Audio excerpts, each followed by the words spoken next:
అందరికీ వందనాలు. అస్సలాము అలైకుం, నమస్తే.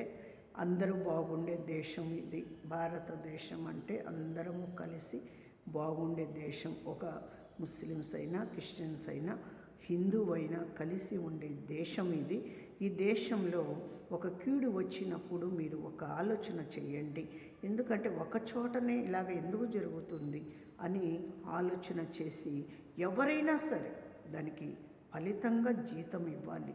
మీరు ఇవ్వలేకపోతే కావాలని ఏదన్నా రెచ్చగొడతా ఉంటే పైన భగవంతుడు ఒకడు యెహోవా ఉన్నాడు, ఆయన చూసుకుంటాడు తప్పకుండా. నేను చెప్తున్నాను, అందరికీ హక్కువైన సమాజం ఇది. అందరికీ హక్కువైన సమాజంలో ఎక్కడికైనా నడవచ్చు, ఎక్కడైనా బోధించుకోవచ్చు, ఎక్కడైనా ప్రార్థించుకోవచ్చు. కానీ ఎవరికి నష్టము రాకుండా మనం బతకాలి.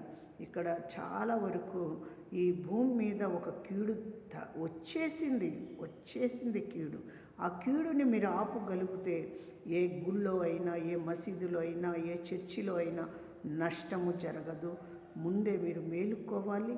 అందరూ ప్రభుత్వమైనా, పోలీసు వాళ్ళకైనా, సమాజమైనా, పెద్దవాళ్ళైనా, దేశానికి నాయకులకైనా అందరికీ నేను వందనాలు చెప్తున్నా, సలాం చెప్తున్నాను, నమస్తే చెప్తున్నానండి. మీరందరూ కలిసి పోరాడాలి. ఇది ఎందుకు జరుగుతుందనేది కనిపెట్టాలి. వాళ్ళకి ముందుకు నడిపించాలి, ముందుకు తీసుకోవాలి. అందుకే నేను ప్రార్థన చేస్తున్నాను.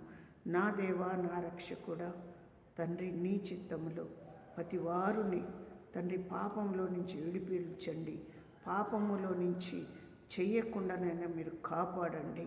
అలాంటి బుద్ధులు ఉన్న వాళ్ళకు కూడా మార్చండి. తాగుబోతులు, వ్యభిచారులకు, దొంగలు, హత్యలకు నైనా అయా యేసయ్య, మా దేశంలో జరిగే పాపాలకు కూడా మీరు చూస్తున్నారు.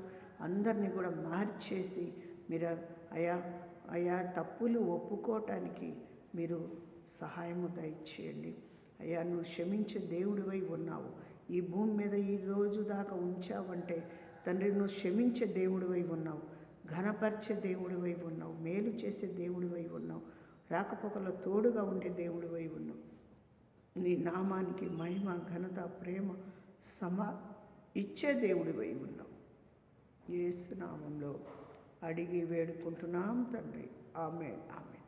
అందరికీ వందనాలు. యేసు నామంలో ఈ భారతదేశము ప్రతి వారుది కాబట్టి అందరూ కూడా ప్రార్థన చేయండి. ఏదైతే పాపం వస్తుందో దాని గురించి ప్రార్థన చేయండి.